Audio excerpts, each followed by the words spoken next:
Thank you for joining us again. I'm Todd Flora, publisher of Westside Voice, and I'm joined by Devin Yaeger today, who's a businessman and law student, and he's running for Culver City Council. Devin, welcome. Thanks for having me. I'm very excited to be here and to talk a bit about my platform and answer some of your questions. Well, that's great. I want to start off with how would you grade the city's COVID response and that of the school board? Well, it's interesting. First of all, city council is not too involved in the schools. I've been coming to learn this as I get more involved. City council affects many things: policing, roads, budgets, but school issues are really handled by the school board. So as far as policies, I mean, if city council was in charge of it, there's things I would have done differently. But at the same time, city council. Well, like what? Go ahead and say like what? Like how so? I think they could have come. Students could have started sooner. There was definitely a delay there. Some of my tenants in Culver City, for example, live right next to me. Like their kids were at home way too long. Like I don't have any kids that go to Culver City schools. Certainly know plenty that do. And the parents wanted their kids back in school, and the schools weren't ready for them. Masking policies and things like that. Again, I can't speak for the schools specifically, and I'm sure a lot of it's governed by the county and the state more so than the school, and they follow CDC guidelines and all that. Personally, should kids be wearing masks in schools? I don't know. That's a tough one. I think kids have the right to refuse business if someone doesn't wear a mask, but they also have the right to refuse business to someone if they don't like people that wear masks too much. But schools are tricky. Schools are tricky because it's the government entity and it's complicated issue. Yeah. Okay, so you're a bit mixed on the COVID response and COVID policies. Let's jump into housing, the all important issue of housing. What is your stance on new housing construction and the new RHNA numbers, the Regional Housing Needs Assessment numbers, which are certainly a lot higher than they have been in previous cycles? So I think that COVID and housing go hand in hand. And I think the current city council and the real idealists that have kind of come to power as of current have used COVID to blow the housing situation totally out of hand. I firmly believe. How do you mean? How are they related? Sure. So, for example, like the homeless issue, which housing and homelessness are so intertwined. You'll see that the current city council has enabled homelessness to just proliferate all throughout Culver City. Not too different from LA. LA's done a similar thing, not restricting, tents being taken down at night and other things that used to exist prior to COVID. And as a result, you're having the city council use homelessness as an issue to say we need so much more housing because the homeless are on the street because there's not enough affordable housing. And I don't think that's the case. Certainly there should be more affordable housing, but I firmly trust markets, and I believe that the numbers you're referring to, it's something like 3,000-ish more units in the next 5-ish years, 10 years, 8 or 9 years. It's not that many units. You just go down Overland, which is outside of Culver City, but they've put up something like 200 or 300 units in the last year.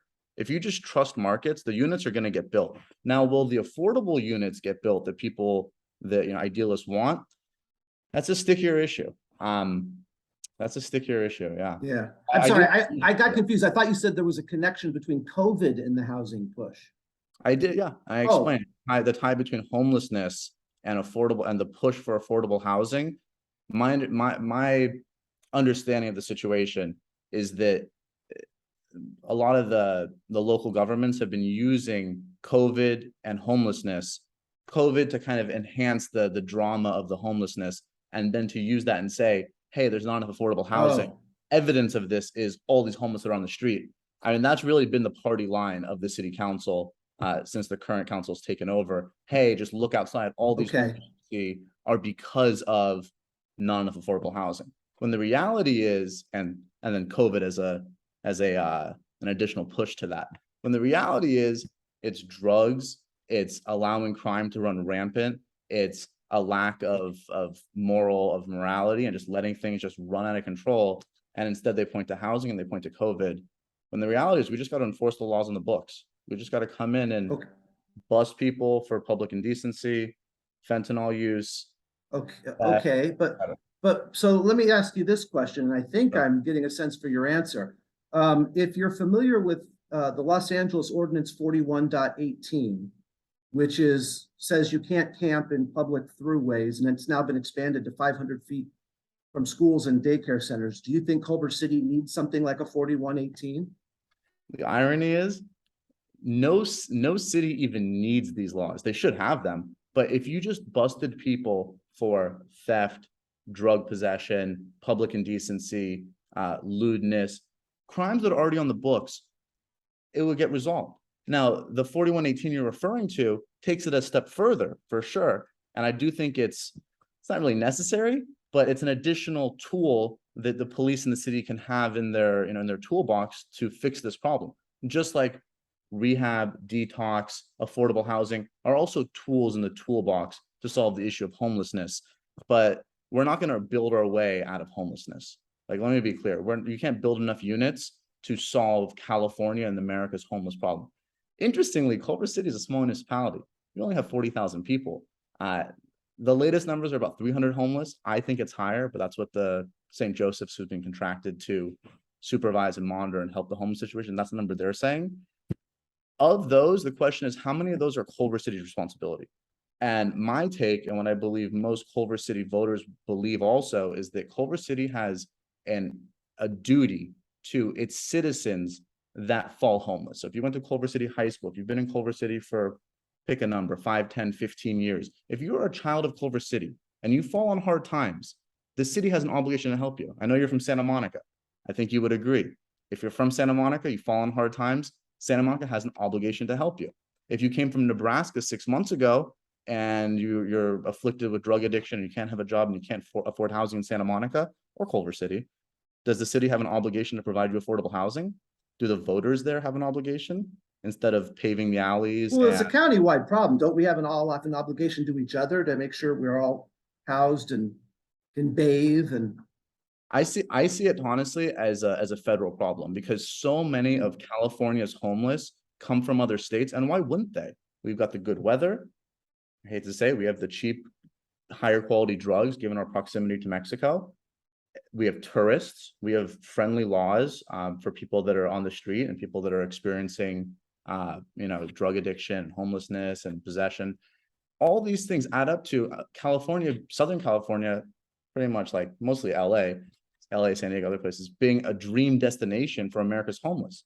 So I don't think it's reasonable for LA County, the city of Culver City, or the state of California to shoulder this burden. And as you get more acute, I think it becomes less reasonable for us to shoulder that burden. It really is a federal issue. But at a small local level, I think we can cater to our homeless. And as you probably know, that we're in the process of building 76 beds, about 500 feet from my home. I'm not thrilled about it, but they're being built. The city council authorized the purchase of 2 motels on Sepulveda, what used to be the LA Weekly building just across the street on the Washington exit. I found this out a year ago. I was at a homelessness committee meeting, and they were talking about these shelter beds, and said, where are those again? The Deano Motel? I thought that was way down, like closer to Howard Hughes. No, it's right in my backyard, stone's throw from my alley. My unpaved alley, by the way. It's another point of contention. Here's the rub: 76 beds, costing something like $320,000 per bed. Is $26 million for 76 beds. That's an egregious number. Like, that should not have happened. But because it has happened, here's what we need to do. Those beds need to go to Culver City's homeless people born and raised in Culver City who've suffered. That's the idea.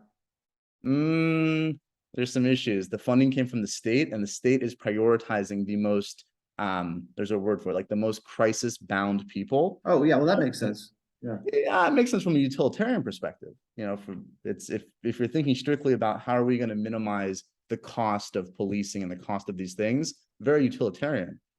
I don't think that's right. I think the equitable thing to do is for us to cater to our people, us to cater to the children of Culver City who have fallen on hard times, perhaps because we didn't do a good enough job raising them, perhaps because our school wasn't good enough, perhaps because the drugs were too accessible. For whatever reason, the issue needs to be isolated to a local level.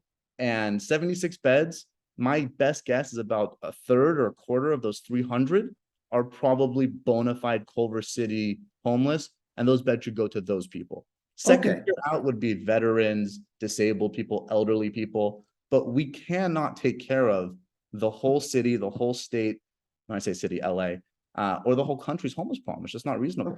let's move on to law enforcement. What is your overall philosophy for public safety? And given the rise in certain crimes, do you think the Culver City PD needs to expand its number of officers? I think the Culver City Police Department needs to become more specialized. Santa Monica's done a great job of this, by the way. So Santa Monica has a robust SWAT team. Santa Monica has a robust, various levels of different special responders. Culver City, I think, should take it to the next level. I think we should have specialized police that handle homeless problems.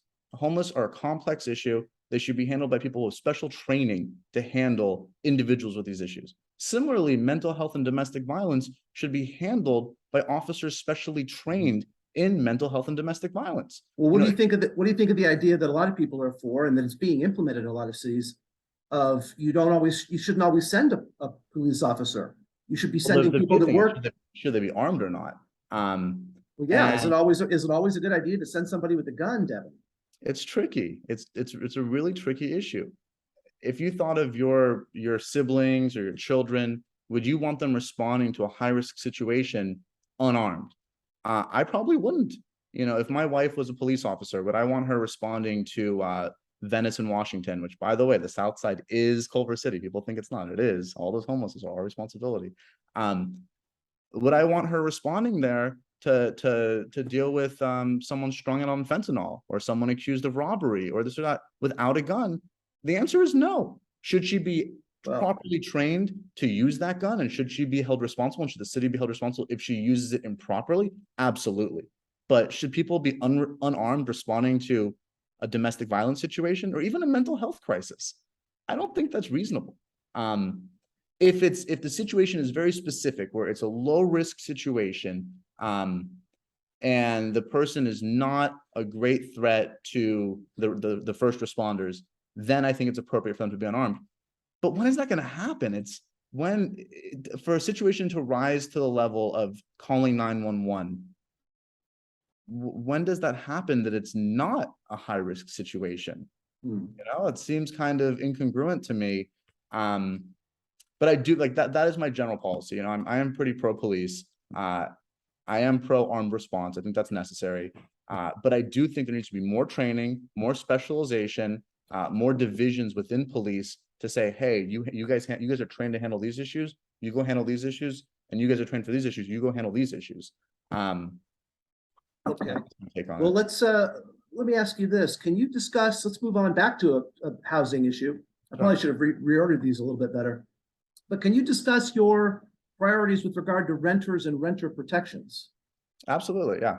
And I'll touch on some other housing issues too along the way. I think that affordable housing, housing is a human right. That's another issue. But I think if people should have housing that fits within their budget. How they get there is ideally markets will create that. Ideally, with enough producers of housing, enough demanders of housing, things will reach an equilibrium. As we've seen, that hasn't happened.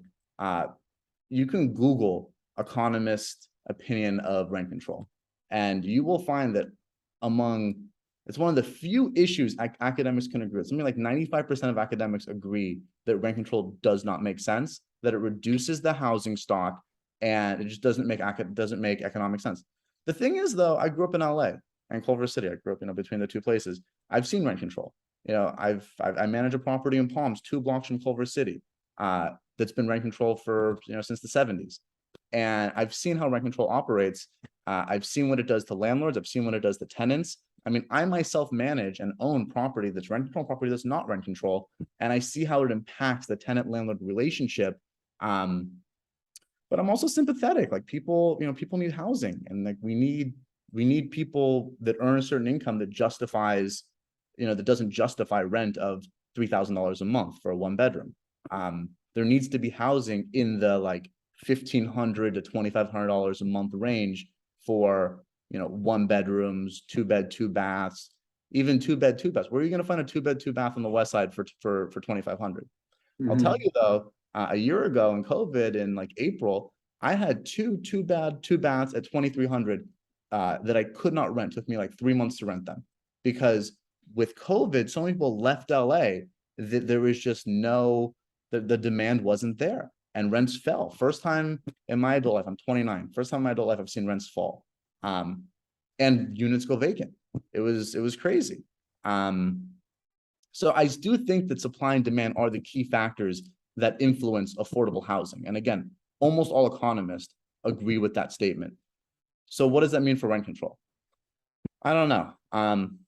As a landlord, I don't like rent control. But as someone who has plenty of friends that live in rent control, I've lived in rent control apartments before. It's a nice thing to have. I don't have a clear solution. I definitely think there should be an exemption for small landlords, like Santa Monica has. Santa Monica, the law is 3 units or less. If you occupy one of those units, your place is not rent controlled.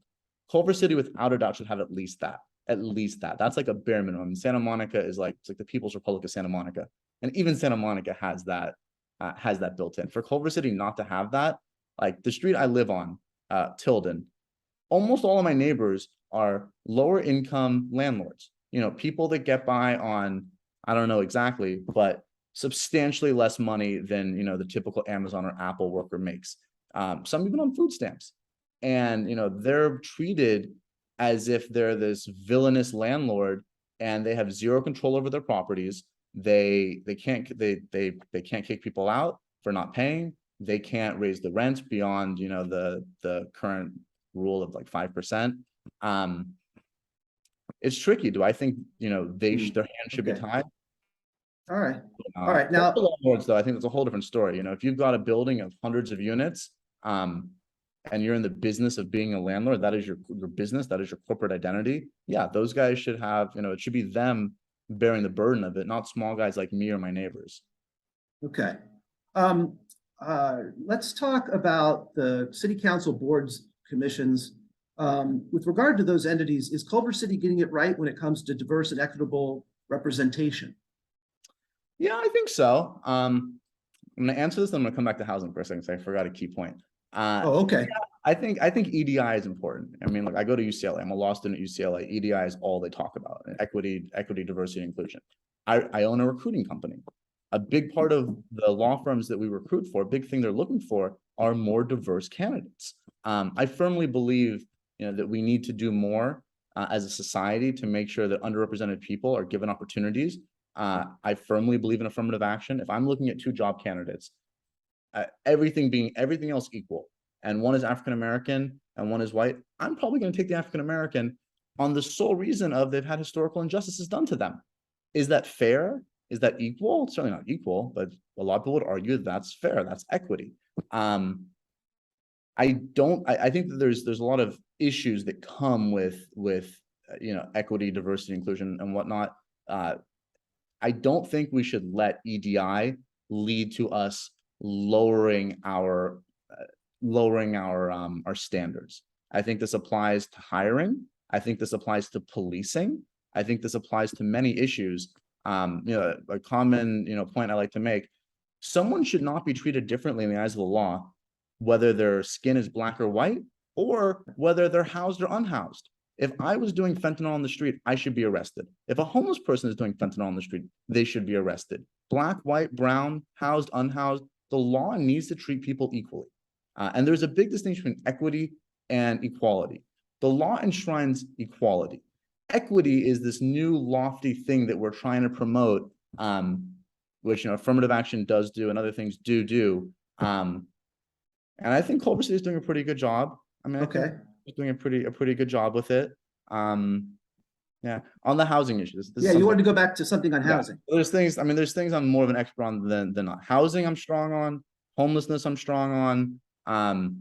Basic local issues. I think, you know, a big thing is the current city council has become so idealist and extremely progressive. Extremely. There's nothing wrong with progress, but I mean, there's got to be limits to it.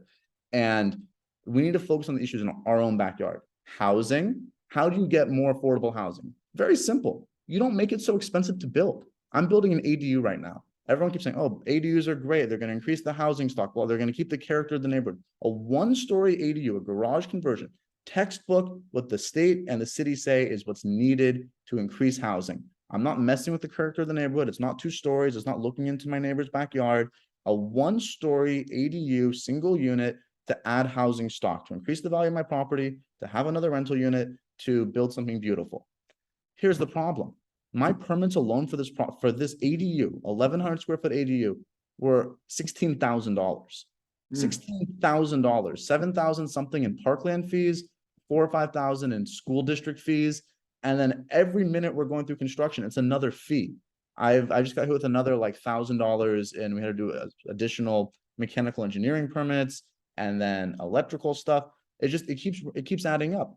Now imagine one of my neighbors, that wants to expand their property, add value to the property, build generational wealth. These are always our first generation people. They want to build generational wealth for them and their families. But then they get hit with $20,000 in permit fees and leave the fees even, the work gets slowed down. In the last 2 weeks, we've had inspectors there almost every day because the way Culver City structures their plan check and their inspections is it's like a domino. It's simultaneous. One person has to review it, then the next person comes to the next person, and that's just how it's set up. LA, it's not like that. And none of these places, everything should be streamlined. There should be one guy that comes, checks things off, and that's it. And the codes, where this goes as far as affordable housing, the amount you rent out your property for is going to be based on how much you invested in it and the market forces, of course. But if I spend 100,000 building something, I'm going to be a lot more content getting 2,000 a month for it. If I have to spend 300,000 because the codes are so extreme, and don't even get me started on all this energy stuff. I mean, I'm a big environmentalist. One of my companies, we do solar in Africa. I love the environment. I firmly believe in climate change and doing what we can to reduce it. But now they want to ban gas burners, gas burning stoves. First of all, natural gas is extremely efficient. Second of all, it's cheap. You know how much electricity a gas range uses, an electric range uses? It's crazy. Very discriminatory towards the poor, by the way. Very. All these things add more cost to the construction. All the time it takes waiting for the inspectors, all these building codes, all these Energy Star ratings, all these things add up to a much more expensive investment, which means you have to charge more rent. That's just the reality. Otherwise, the things aren't going to get built. So if you want more affordable housing, you have to lower the cost of construction. How do you lower the cost of construction? You don't want to pay workers less. We want to make sure labor is well paid. And believe me, construction workers are making a ton of money right now. It's crazy. You don't want to compromise on the materials. You still want to use high quality materials. The thing has to be, robust and pretty, and we don't want to deliver, crummy housing to people.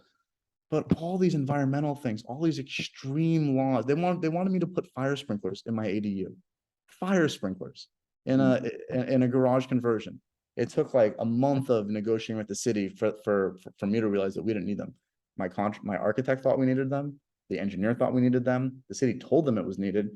I went to City Hall. I talked to the fire inspector, and we realized there's an exemption because my place is it's an older structure and it's whatever. Okay. Think of all the people that built and didn't have the time and the energy to go to City Hall and negotiate those things, and they got stuck paying an extra $12,000 for sprinklers.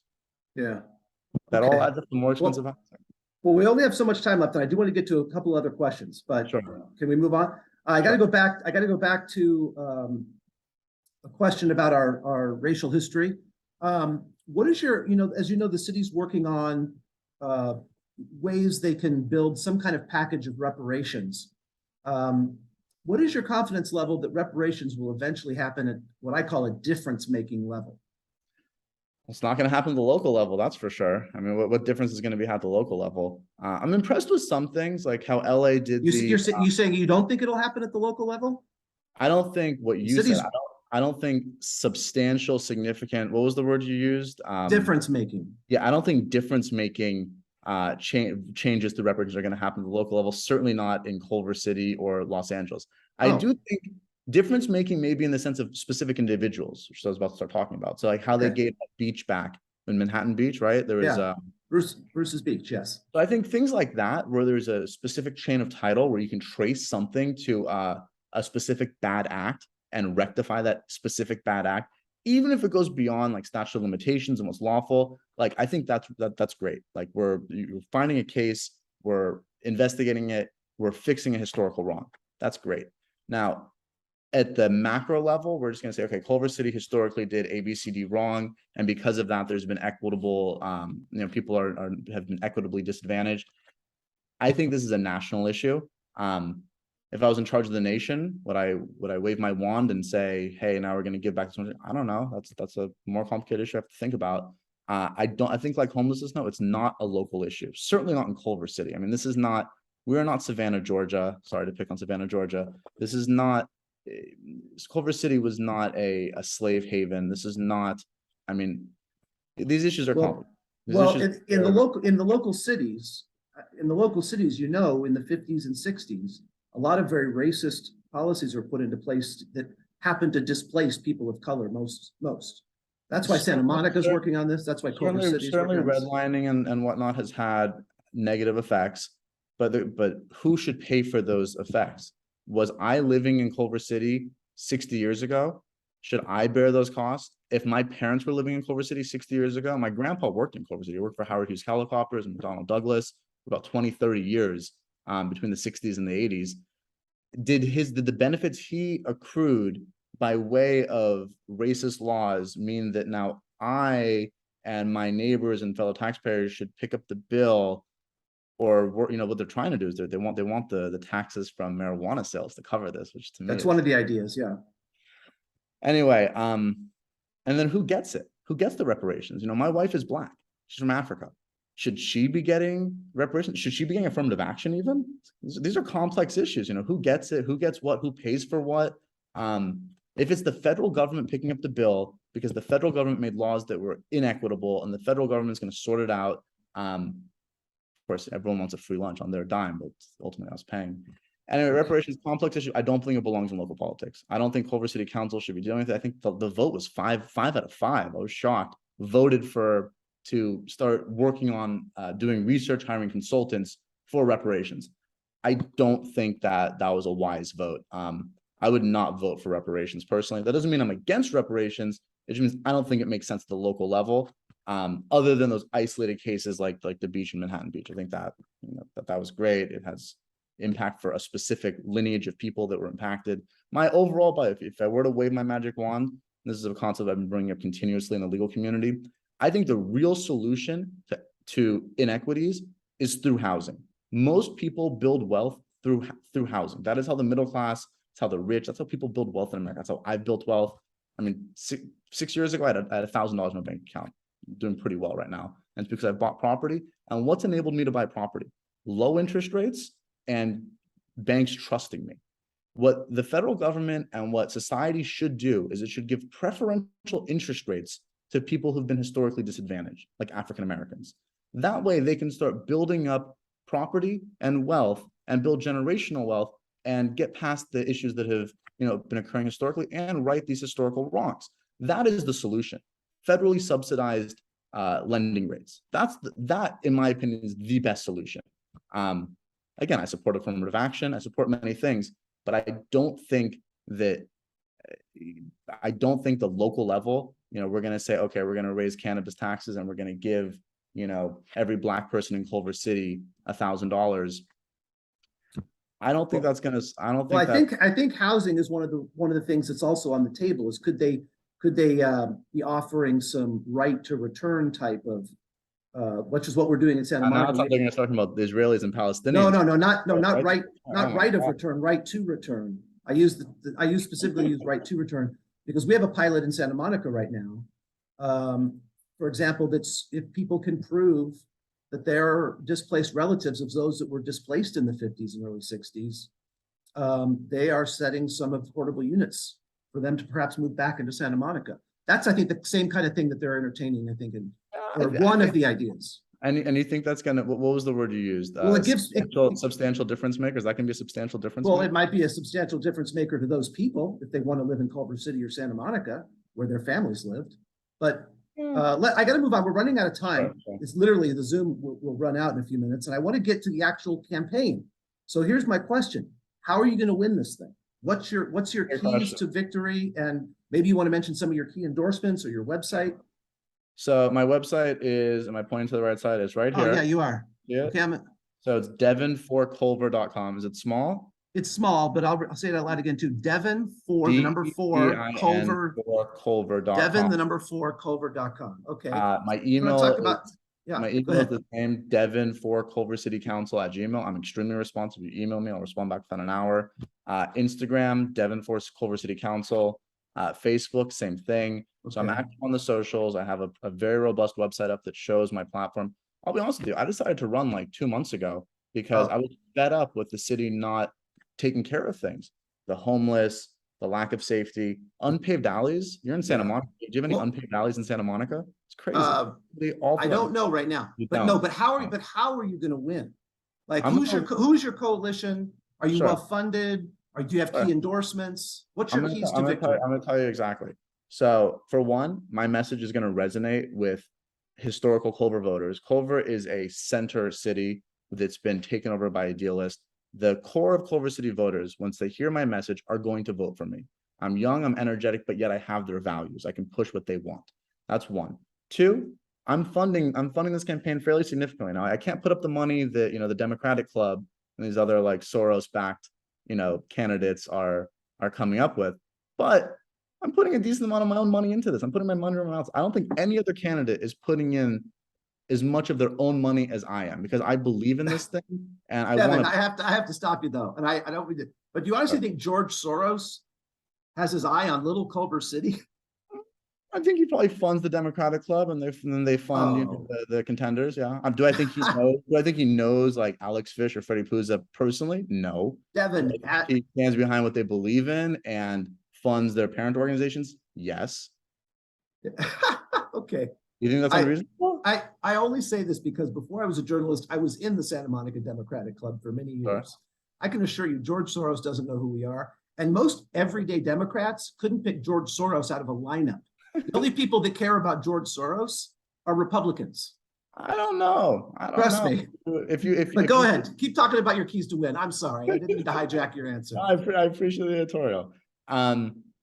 So for me, it's getting my message across to Culver City voters, who I think will ultimately vote for me. And if all money was removed from this election, I wish this was a true grassroots election. But the other candidates are running on like between $50,000 and $100,000 budgets. In fact, people discourage me from running from those camps on the premise of, Devin, you're not going to be able to raise enough money to compete with us. It is not Republican or independent. I'm independent, by the way.